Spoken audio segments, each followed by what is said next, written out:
Hi, I'm Bernard Sheridan. Welcome back to Parbreakers Golf Academy.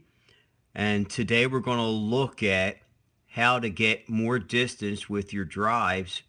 And we're going to look at two players, one on the PGA Tour and one is a long drive champion, and who both totally crushed the ball. They annihilate it. And so as you can see, I have a bunch of dots on the screen.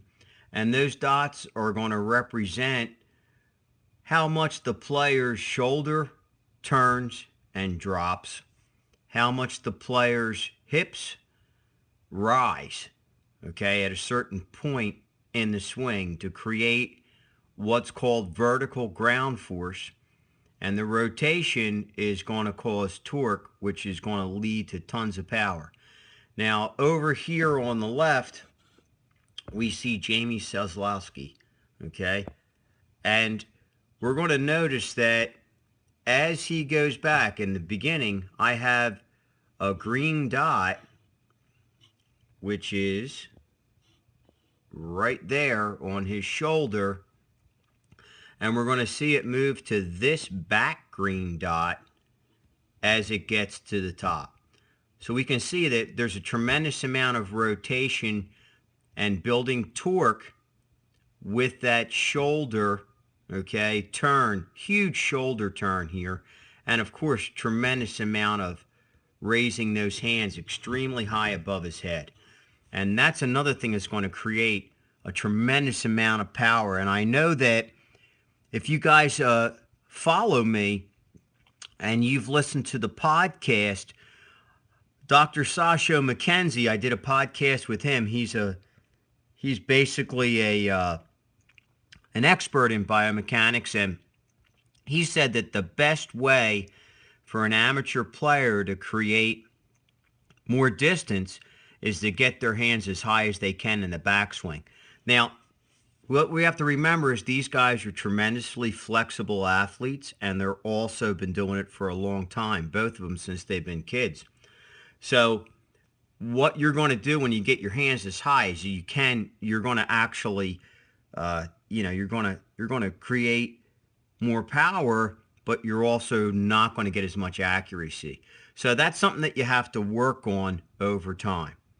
But his hands are very high. Now what we're going to see is as he starts back down, that shoulder starts to come around. He has a tremendous amount of lag here, and as his right arm, as his left arm gets parallel to the ground here, we're going to see how his left hip is right on that green dot. So if we go back to the beginning, his left hip is right on that green dot. Okay, so which one are we talking about here? Because there's a lot of green dots there. That one right there. So his left hip is right on that green dot. It stays pretty much level, his hip socket, to that green dot. As soon as his left arm gets parallel to the ground, that's when that thing starts to rise. Here's where he's getting that vertical power, that ground force, that jumping up off the ground, and bang, here's impact. And that thing is now up where that blue dot is. So it's raised significantly, probably about 4 or 5 inches, okay, and into impact. So a lot of stuff is going on. Now, if we go over here to the right and look at Bubba Watson, we're going to see that same thing. Here we see red dot, okay, right on that hip, and we see it right on that shoulder. And we're going to see as it goes back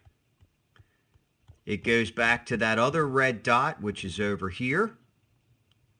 So it has dropped and rotated. Notice how his right hip is still on that red dot. As he gets to the top, he's still on that red dot. And again, Bubba, too, creates tremendous amount of lag with very, very high hands at the top. His hands are extremely high at the top. That's another reason why he hits it so far. As he starts back down, and we're going to see that left arm get parallel, we're going to see that red dot, he has moved that hip towards the target in a lateral and rotational, and now that hip is going to rise to that yellow dot. Bang. Really high there, okay? And there he is into impact. So we're seeing a tremendous amount of vertical force, ground force, on both of these players. And that shoulder also has come up significantly, okay? And that's showing that yellow dot there is the height of the shoulder at impact. So the left shoulder, if you're a right-handed player, your left shoulder has to come up, your left hip has to come up through impact, okay? And head wants to be still behind the ball. Now, we'll see that as these players come through, their head rotates with their shoulders and they come to a full finish. And once they get to this point where they're fully extended, their right arm is fully extended down the target line, then their head just kind of follows that rotation, which gives them also that nice forward movement of weight shift to the front foot at a finish. So these are some major things that you guys can work on to create more power. Is keep those shoulders, let that left shoulder drop a little bit for a right-handed player as you come down to the top.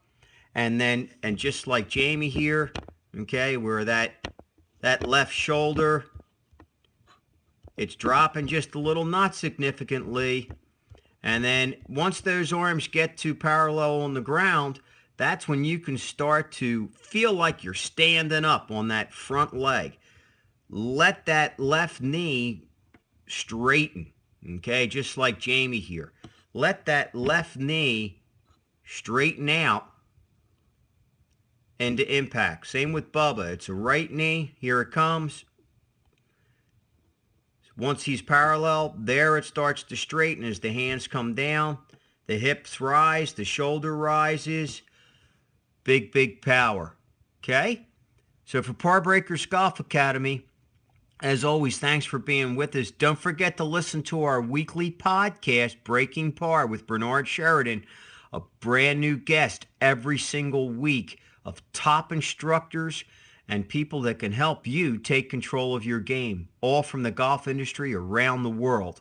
So until next time, thanks so much for always being with us here. Don't forget to subscribe and try to keep it in the short grass.